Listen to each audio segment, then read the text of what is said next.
आज का हमारा टॉपिक है application of plant tissue culture की। प्लांट टिश्यू कल्चर की क्या क्या एप्लीकेशन है। बहुत इजी सा सिंपल सा ही टॉपिक है जिसके नोट्स आप देख सकते हो। ये बाई लैंग्वेज में नोट्स बनाए हुए हैं तो आप अपने नोट्स प्रिपेयर कर सकते हो।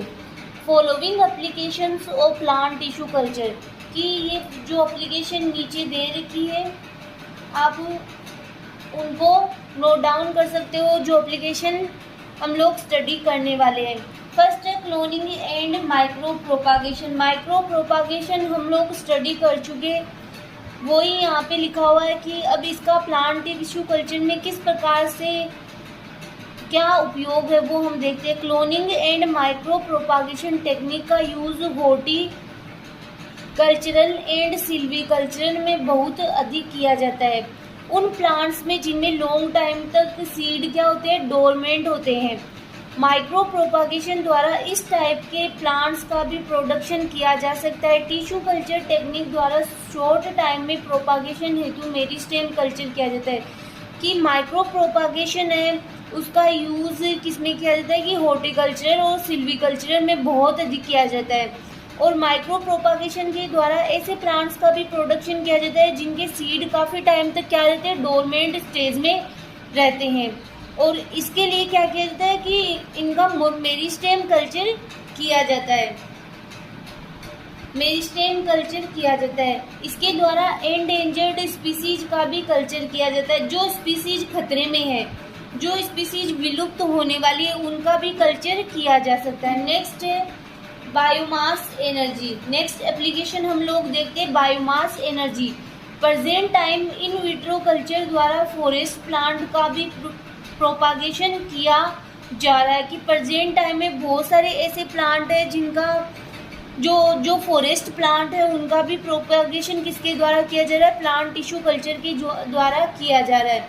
जैसे कि यहाँ पे कुछ स्पीसीज का नाम लिखा हुआ है, बबूल, nicotiana, albizia, lebbeck, butea, monosperma, pinus sylvestris, ETC. Economic important के कई ट्रीज के माइक्रो प्रोपागेशन सक्सेसफुली किया गया है। नेक्स्ट है मेटाबोलाइट्स। कि प्लांट टिश्यू कल्चर द्वारा मेटाबोलाइट्स का भी प्रोडक्शन किया जा सकता है। जैसे कि जो कई प्लांट्स ऐसे होते हैं जिनसे स्टीरॉइड्स मिलते हैं या एल्केलॉइड्स मिलते हैं तो उनका प्रोपागेशन भी किया जाता है। मेनी ट्रीज के secondary metabolites for example alkaloids, यहाँ पे लिखा हुआ है कुनेन और codeine, steroids, glycosidic compound and many essential oil and many useful compound का प्रोडक्शन प्लांट टिश्यू कल्चर द्वारा किया जाता है। कि उन प्लांट्स का प्रोडक्शन किया जाता है जिनसे ये हमें सेकेंडरी मेटाबोलाइट्स या एल्केलॉइड्स प्राप्त होते हैं। उनको अधिक मात्रा में अगर उनका प्रोपागेशन किया जाएगा तो हमें ये सब चीज़ें अधिक मात्रा में प्राप्त होगी। Next for genetic variations. Cultured cell में क्रोमोसोमल इनस्टेबिलिटी सेल्स के पॉलीपेप्टाइडेशन में इम्पोर्टेंट रोल प्ले करती है। ये वेरिएशन कुछ यूजफुल कैरेक्टर दिखा सकती है। फॉर एग्जांपल किसी स्पेशल डिजीज के लिए resistance of herbicide, stress tolerance, etc. की जेनेटिक वेरिएशन का मीनिंग होता है कि जेनेटिक भिन्नताएं, आनुवांशिक भिन्नताएं।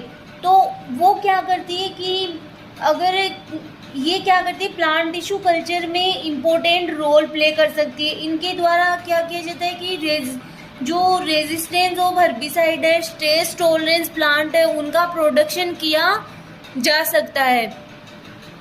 नेक्स्ट है सोमेटिक एम्ब्रियोजेनेसिस, सिंथेटिक सीड।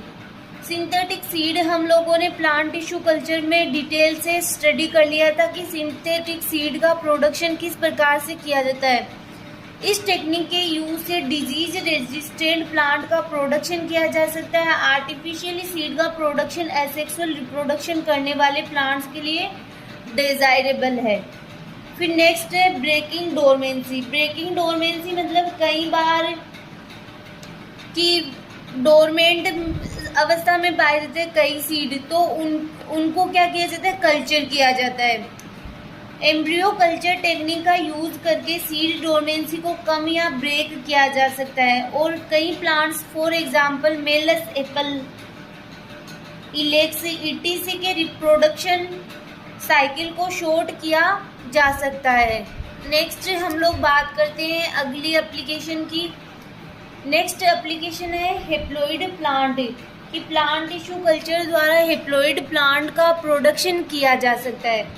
ये किसके द्वारा किया जाता है, जैसे कि हम लोगों ने स्टडी भी कर लिया था कि एंड्रोजेनेसिस, जो हमने डीपली स्टडी किया था कि पोलन कल्चर और एंथर कल्चर के द्वारा हम लोगों ने क्या किए थे, हेप्लॉइड प्लांट प्राप्त किए थे। ये एंड्रोजेनेसिस द्वारा प्रोड्यूस किए जाते हैं। कई क्रॉप प्लांट में एंथर कल्चर द्वारा हेप्लॉइड प्लांट रेडी किए गए। कोल्चिसिन ट्रीटमेंट द्वारा पॉलीप्लॉइड लाइन प्राप्त की गई। इनका यूज डिफरेंट टाइप के aneuploid such as monosomic, nullisomic, trisomic ETC के प्रोडक्शन के लिए भी किया जाता है। फिर नेक्स्ट हम लोग बात करें somatic hybrid.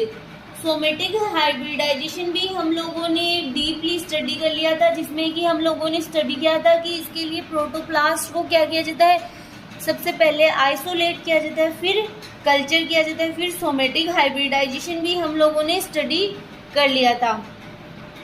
In vitro protoplast से प्लांट्स के सेग्रीगेशन एंड रीजनरेशन से प्लांट ब्रीडिंग के different regions and plant biotechnic में एक नया मार्ग खोल दिया है।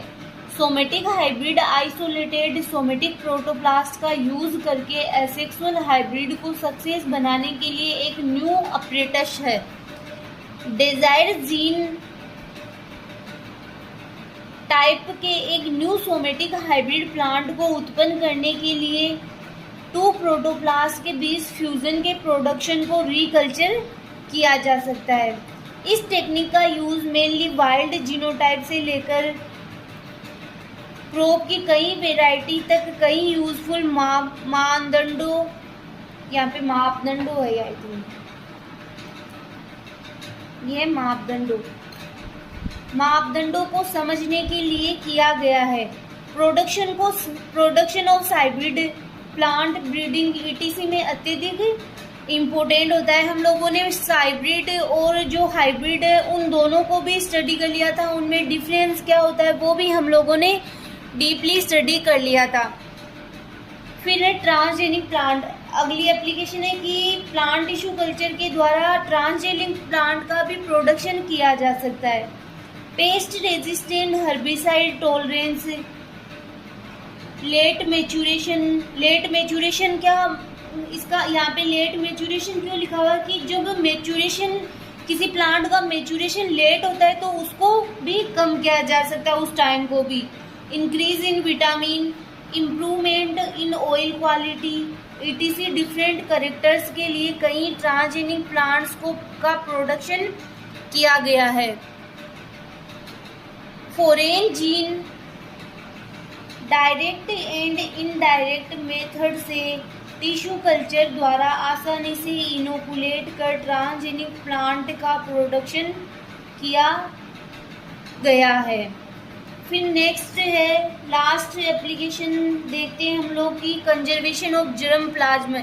ये किस मेथड द्वारा किया जाता है, क्रायो प्रिजर्वेशन मेथड के द्वारा किया जाता है, जो हम लोगों ने इससे भी डीपली स्टडी कर लिया था। क्रायो प्रिजर्वेशन के क्या क्या स्टेप्स होते हैं वो भी हम लोगों ने स्टडी कर लिए थे।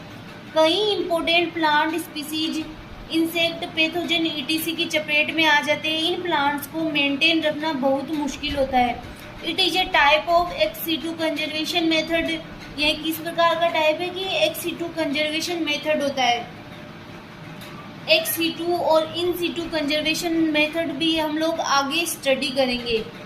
इन this method conservation of living cells such as gametes, germ plasma, egg, sperm, seed, etc. are preserved at low temperature -196 degree centigrade. Endangered species can be conserved in this method. Such low temperature all biological activity are stop. इस प्रकार क्या होता है कि इतने low temperature पर biological activity होती है जो वो क्या होती है, स्टॉप हो जाती है। किसी भी सेल टिश्यू जो हम ले रहे हैं कंजर्वेशन के लिए, उस सेल टिश्यू की बायोलॉजिकल एक्टिविटी होती है वो स्टॉप हो जाती है और उसे कंजर्व किया जा सकता है, उसे प्रिजर्व किया जा सकता है, जिसको बोला जाता है क्रायो प्रिजर्वेशन। तो ये हमारा टॉपिक था जो आपके कंप्लीट हो चुका है। नेक्स्ट लेक्चर में हम नए टॉपिक के साथ फिर मिलेंगे।